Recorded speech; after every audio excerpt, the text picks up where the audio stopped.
You know, one of my favorite authors is, well, more than an author, one of my favorite political commentators, a great mind, certainly a brilliant mind, and a man who has seen so much through, has experienced so much in the political arena, in the swamp, so to speak, or perhaps because of it, is Dinesh D'Souza. He's got a new book out called The Big Lie. It's right here, as a matter of fact, and I've read his book, and it's a fantastic book. And in fact, The Big Lie is an explosive new book that he's written. He's the author of a number of the number one times bestsellers, Hillary's America, America, and Obama's America.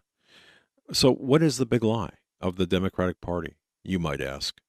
That conservatives and President Donald Trump in particular are fascists. They're Nazis, even. In a typical comment, and I mentioned this earlier in the first segment, MSNBC host Rachel Maddow says that the Trump era is reminiscent of what it was like when Hitler first became chancellor. Talk about having being historic or being bankrupt in terms of knowledge of history. But in fact, this is an audacious lie. It's a complete inversion of the truth. Yes, there is a fascist threat in America, but that threat is from the left and from the Democratic Party. The Democratic Party itself. The Democratic left has an ideology virtually identical with fascism and routinely borrows tactics of intimidation and political terror from the Nazi brown shirts. So true. And to cover up the insidious fascist agenda, Democrats loudly accuse President Trump and his supporters, other Republicans, of being Nazis. You see it in the video clips of people in the street, which is an obvious lie, considering that the GOP has been fighting the Democrats over slavery, genocide, racism, and fascism from the beginning. So pleased right now to have with us author, political commentator, and just a heck of a great guy, Dinesh D'Souza. Mr. D'Souza, thanks for joining us, sir. Hey, it's great to be on the show. Oh man, it's great to have you. So this new book, really, I think, is your to me anyway, is the magnum opus, and it's so relevant. Your magnum opus, and so relevant to today's events. I introduced the big lie, what it is, and I saw on your Twitter feed somebody said, "Well, what is it?" And you spell it out for him. We're seeing this play out. We're seeing this big lie being perpetrated by the corporate mass media, by the mainstream media, at least majority of it. And is that what propelled you to write this book? I mean, your observations combined with the media's proclamations. Well, I try to write books that are both contemporary in their thrust, but that are anchored in some kind of a deeper historical or philosophical argument. And although the charge that Trump is a fascist and the GOP is the neo Nazi party, all of that has obviously been at fever pitch since the election. The notion that fascism and Nazism are on the right, that they are somehow right wing phenomena, that predates Trump. That actually goes back to World War II and the aftermath of the war, in which the progressives who were coming to power in the academy and the media, they knew that fascism was on the left. They knew that Nazism was on the left. But they also knew that fascism and Nazism had been completely discredited. And so they said, hey, let's cover all this up. Let's try to move these ideologies from the left wing column into the right wing column so that from now on, we can accuse Republicans, Christians, patriots, conservatives. We can stick the fascist tail, if you will, on the Republican elephant. Very interesting. And I learned, by the way, I learned a lot from reading your book from history. I mean, I learned a lot of history or relative to history, especially on your chapter of Mussolini and the Democrats under FDR, for example. Now, you wrote here, and I'm kind of paraphrasing, that socialism, fascism, and progressivism are three similar, not identical forms of leftism. Fascism lives on through American progressivism, and I thought that was fascinating. So, in that context, what we're seeing today, really, Yeah, no, part of what I was getting at was that if you draw a kind of a left-right spectrum, then on the left side of the spectrum you have the people who want the centralized state. And that would include socialists, communists, progressives, and fascists. And on the right end of the spectrum, you have people who want individual rights and limited government. The other day, I heard Bernie Sanders railing about right wing extremists. And I thought to myself, well, who's a right wing extremist? Well, a right wing extremist is somebody who wants the government to be so small, so infinitesimal, that it would virtually not exist at all. So a right wing extremist would be an anarchist. Okay. Which, okay. And we don't, I mean, the anarchists, they're non existent as far as I've been able to tell on the right, obviously. Now, would does that fit the left or the definition for the left? And anarchist would help me out with this, because now when you say anarchist, that would that applies to the left, though, the progressive. Well, some of these Antifa guys, Antifa, of course, standing for anti-fascists, they call themselves anarchists. And it's true that they're willing to break laws and they're willing to ignore laws and they're willing to disrupt lawful events and they're willing to disrupt Trump's lawful election. But at the end of the day, they're not really anarchists. At the end of the day, they're collectivists. Because if you ask these anarchists, if you ask these Antifa guys, what at the end of the day do you want? Well, they want the powerful centralized state to use its power to intimidate and coerce citizens into line. They ultimately want what the Nazis wanted. The Nazis called it Gleichschaltung, which is it means coordination, bringing all sectors of society into line with the ideological priorities of Nazism. In America, we call it political correctness, but the left uses the same thing. They use the media, they use academia, the studio bosses in Hollywood trying to force people into ideological conformity. Got it. And they're doing so, I think, very very well. I think that and I mentioned transference earlier. You talked about that in your book. The Democratic Party certainly, or the progressives at this point, using transference. You make a great case there as well. You also write that fascism at its core is the construction uh, of the all powerful Leviathan state, and this is collectivism by definition. Then, correct? Well, Mussolini was the founder of fascism, not Hitler.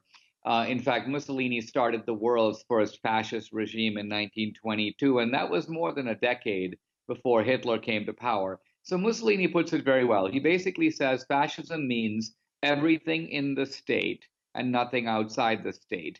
And for Mussolini, the state is kind of like a single living organism, and every individual is a cell within that organism. So the cell has no value unto itself, it has no rights. Its only value is what it contributes to the collective, to the state as a whole. Now, look, that obviously doesn't sound like the platform of the Republican Party. In fact, it closely mirrors the vision of the Democratic Party, and that's why fascism belongs squarely on the left. Understood.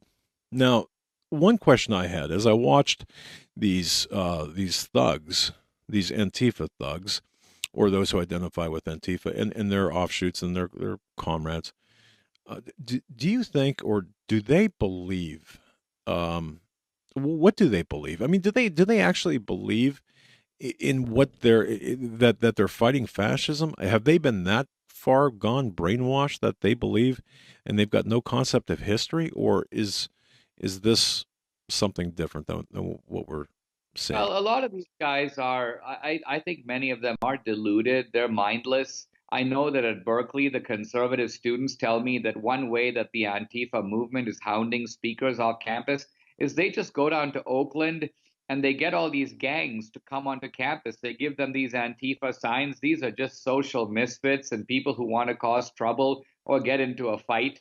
So, I think to me, that's the fascism on the street. Now, more dangerous is the fascism of the institution. So, for example, this guy, Jesse Aragon, who's the mayor of Berkeley, he's a member of one of the Antifa Facebook groups. He was apparently the guy who asked the cops to stand down to, quote, give Antifa room to maneuver, i.e., to beat people up.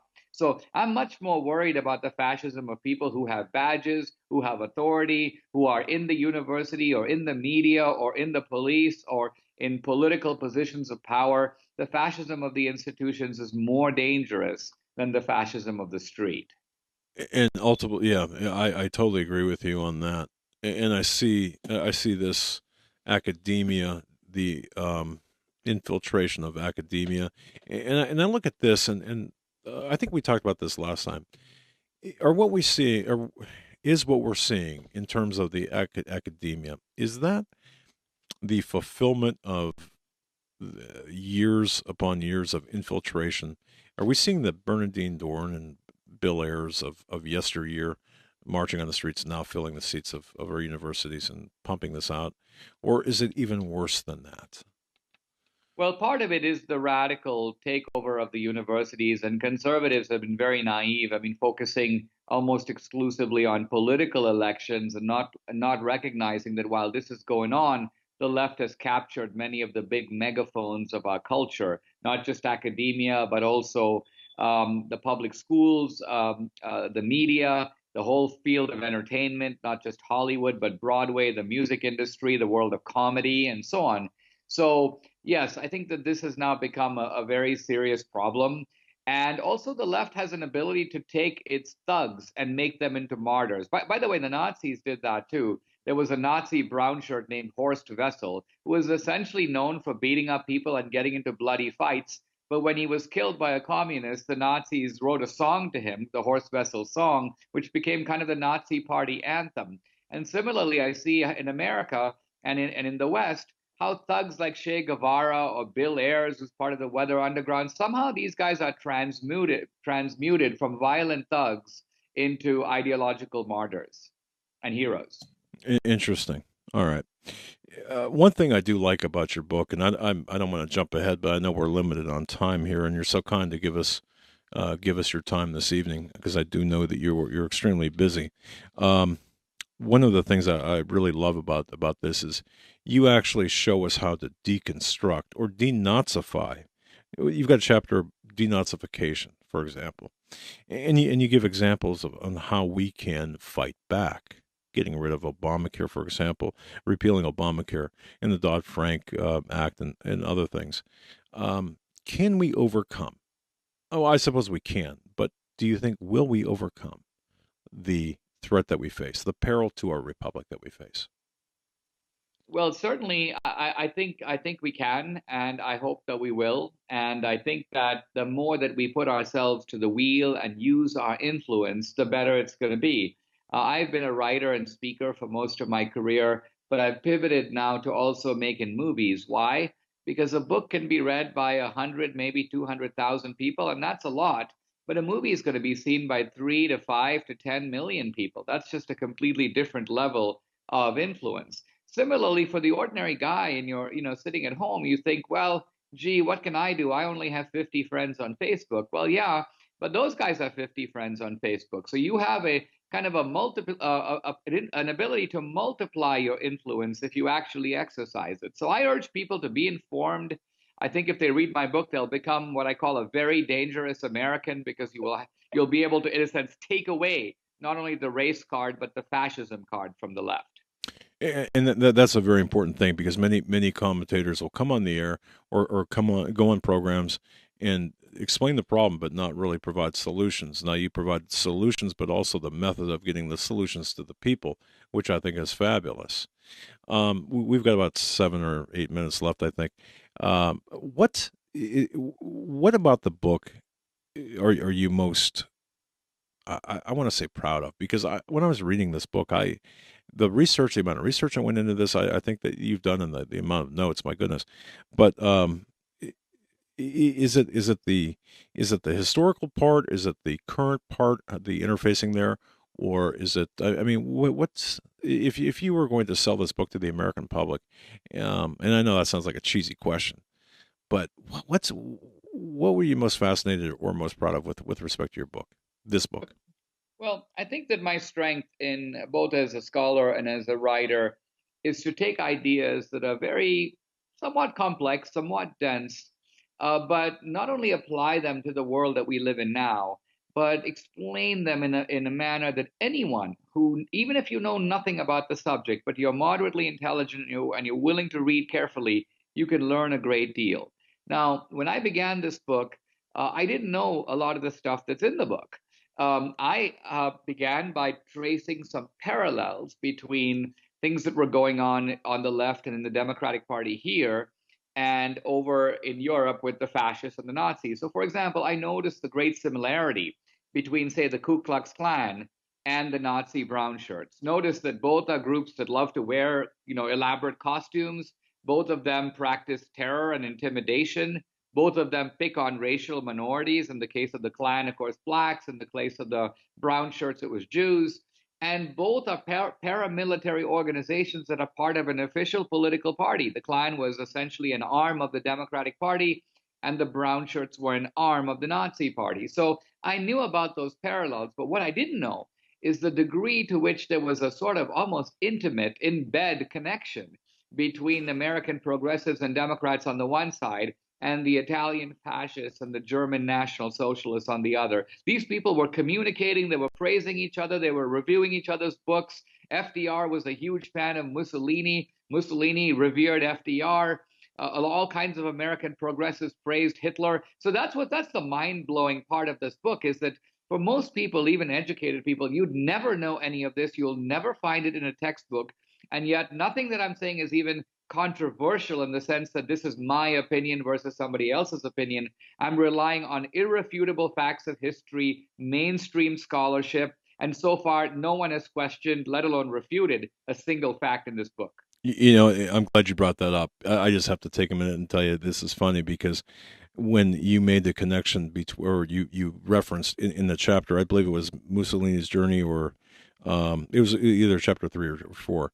I actually went, and we've gotten old, I've got an old set of encyclopedias. So instead of going to your notes, which I ultimately did, I went to the encyclopedias, read about Mussolini, read about FDR, and there was virtually nothing there with respect to that relationship, that admiration, and how you found that, and of course substantiating through your footnotes and your endnotes.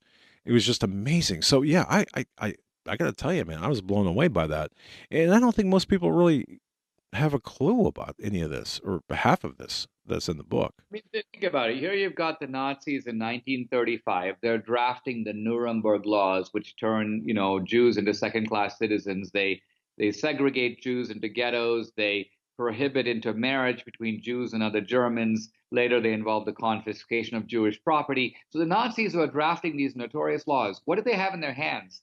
They have the blueprints of democratic laws of segregation in the American South. And they realize that the Democrats are doing the same thing. They're segregating blacks, they're prohibiting intermarriage, they have state sponsored discrimination, they have racial terrorism. And so the Nazis go, great, we don't have to reinvent the wheel.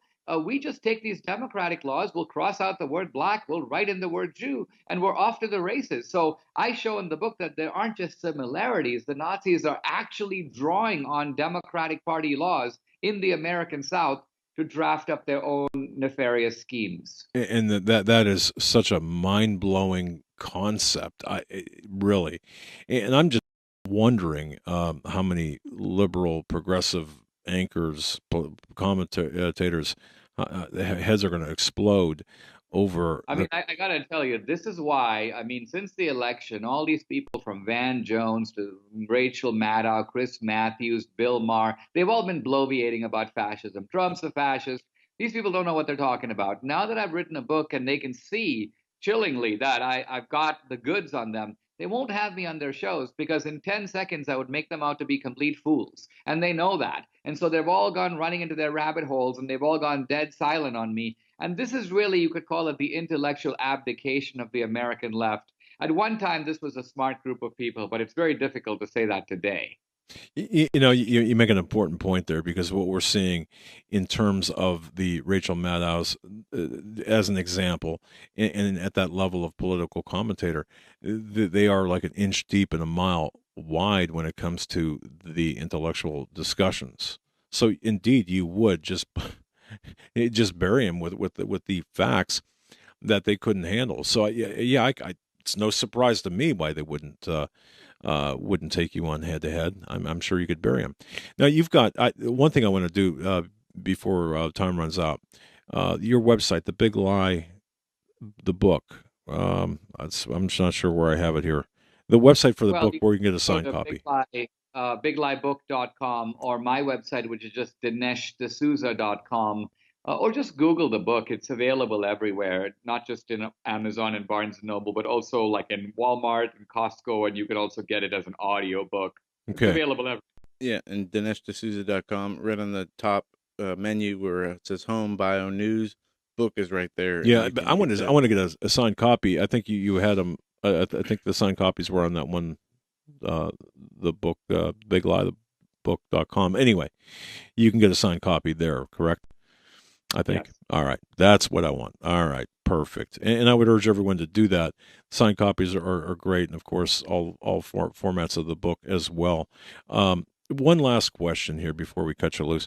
Your other books still relevant today. Hillary's America. Uh, anything new? I mean, how are they going? And anything new in those Well, arenas?